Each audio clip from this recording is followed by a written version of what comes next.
സുധീഷ്, നമ്മുടെ പ്രധാനമന്ത്രി ശ്രീ നരേന്ദ്രമോദി 12ാമത് സ്വാതന്ത്ര്യദിന പ്രസംഗമാണ് നടത്തിയത്. അതായത് രാഷ്ട്രത്തെ അദ്ദേഹം അഭിസംബോധന ചെയ്തത് 12ാമത്തെ പ്രാവശ്യമാണ്.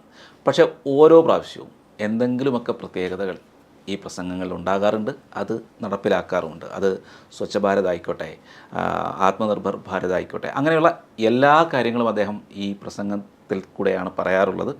അത് നടപ്പിലാക്കാറുമുണ്ട്.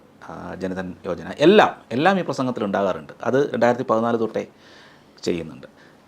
ഈ പ്രാവശ്യവും നിരവധി പ്രത്യേകതകൾ നിറഞ്ഞ ഒരു പ്രസംഗമായിരുന്നു. ഇനി ചെയ്യാൻ പോകുന്ന കാര്യങ്ങളെക്കുറിച്ച്, പ്രത്യേകിച്ചും പ്രതിരോധ സെക്ടറിൽ, അതായത് ഡിഫൻസ് സെക്ടറിൽ സുദർശൻ ചക്ര, പിന്നെ ഇൻഫ്രാസ്ട്രക്ചർ ഡെവലപ്മെൻറ്റ്, അങ്ങനെ ആദ്യത്തെ സെമി കണ്ടക്ടർ ചിപ്പ്, അങ്ങനെ നിരവധി രാജ്യത്തിൻ്റെ വികസനത്തെ ഉള്ള വലിയ കാഴ്ചപ്പാടും നിരവധി പുതിയ പദ്ധതികളുമൊക്കെ പ്രഖ്യാപിക്കുന്ന ഒരു പ്രസംഗമായിരുന്നു. എന്ത് തോന്നുന്നു?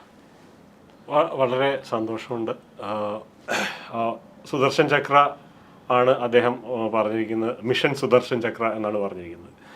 അത് ഒരു ഫിസിക്കൽ സൈബർ സെക്യൂരിറ്റി, ഒരു മൊത്തത്തിൽ ഇൻഫ്രാസ്ട്രക്ചർ വൈസ് എല്ലാത്തിനും സുരക്ഷ കൊടുക്കുന്ന ഒരു കവചം, ഭാരതത്തിൻ്റെ ഒരു കവചമായി മാറണം എന്നുള്ളതാണ് അദ്ദേഹത്തിൻ്റെ വാക്കുകളുടെ ആശയം. കൂടുതൽ ഡീറ്റെയിൽസ് പതിയെ പുറത്തേക്ക് വരും. പക്ഷേ എയർ സെക്യൂരിറ്റി അറിയാമല്ലോ, S-400 ഉണ്ടായിരുന്നു, ആകാശ് തീർ ഉണ്ടായിരുന്നു. അതിനെ S-400നെ S-500 വെച്ച് നമ്മൾ ഭാവിയിൽ റീപ്ലേസ് ചെയ്യുമെന്നാണ് പ്രതീക്ഷിക്കുന്നത്. S-500 നമുക്ക് ഇൻഡിജിനസ്ലി ഉൽപ്പാദിപ്പിക്കാൻ പറ്റിയാൽ. അതിൻ്റെ അകത്ത് ഈ കീ ആയിട്ടുള്ള രണ്ടാമത്തെ പോയിന്റ് എന്ന് പറഞ്ഞാൽ ആത്മനിർഭർ ഭാരത് എന്ന് പറഞ്ഞ് തുടങ്ങിയത് വർഷങ്ങൾക്ക് മുൻപാണെങ്കിലും ഇപ്പം നമ്മളതിൻ്റെ ഇവല്യൂഷൻ കണ്ടുകൊണ്ടിരിക്കുകയാണ്. S-500 ഇന്ത്യയിൽ ഉൽപ്പാദിപ്പിക്കുക, വിമാനങ്ങൾ, പോർവിമാനങ്ങൾ ഇന്ത്യയിൽ ഉൽപ്പാദിപ്പിക്കുക, അങ്ങനെയൊക്കെയുള്ള കാര്യങ്ങളാണ് നമ്മളിപ്പോൾ സംസാരിച്ചുകൊണ്ടിരിക്കുന്നത്. ഒരു 12 കൊല്ലം മുന്നേ നമുക്ക് ആലോചിക്കാൻ പോലും പറ്റാത്ത അവസ്ഥയായിരുന്നത്. അത് അല്ലെങ്കിൽ 2014 മുൻപ് നമുക്കത് ആലോചിക്കാൻ പോലും പറ്റാത്ത ഒരവസ്ഥയായിരുന്നു. ഇന്ത്യയിൽ ആയുധങ്ങളെല്ലാം ഇറക്കുമതി, എല്ലാം ഇറക്കുമതിയായിരുന്നു. ഇറക്കുമതിക്ക് പോലും ബുദ്ധിമുട്ടായിരുന്നു. ഇറക്കുമതി പോലും ചെയ്യുന്നില്ലായിരുന്നു. കാരണം ഈ റഫായേൽ 2012-ലോ 2013-ലോ എങ്ങാണ്ട് അതിൻ്റെ കാര്യങ്ങളൊക്കെ അതുമായി ഫൈനലൈസ് ചെയ്ത് വന്നതാണ്. അന്ന് അത് ചെയ്തില്ല.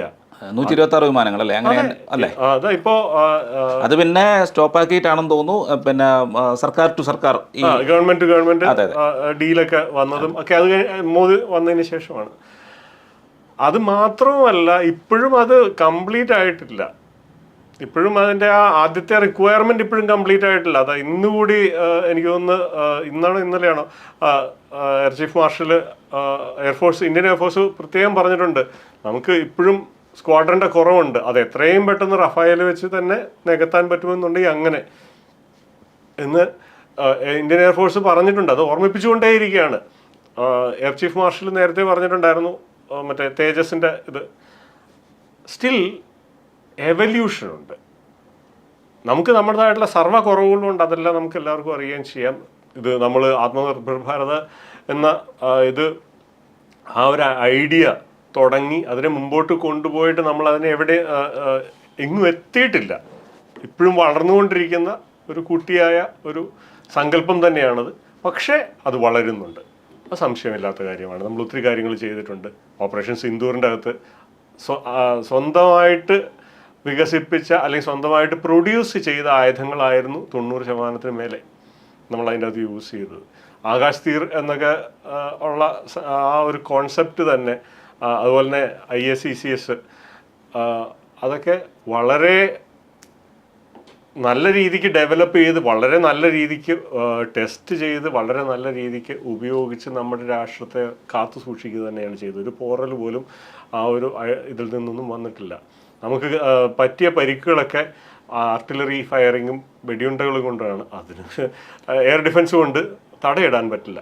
അതെ, അത് മാത്രമല്ല നമുക്ക് ഏറ്റവും കൂടുതൽ സിവിലിയൻ ലൈഫുകൾ പോയി, നമ്മൾ നേരത്തെ പറഞ്ഞിട്ടുണ്ട്. പക്ഷെ അതൊക്കെ ആർട്ടിലറി ഷെല്ലിങ്ങിലും വെടിയുണ്ടകളിലും ഒക്കെ. ഇത് പറയുമ്പോൾ അവരുടെ ഭാഗത്തും ആയുധങ്ങളുണ്ടല്ലോ. നമ്മൾ ആയുധം എന്ന് പറയുമ്പോൾ തീർച്ചയായിട്ടും അങ്ങനെ പൂർണ്ണമായിട്ടും 0% എന്നുള്ള അവസ്ഥ അല്ല, 0% എന്നല്ല.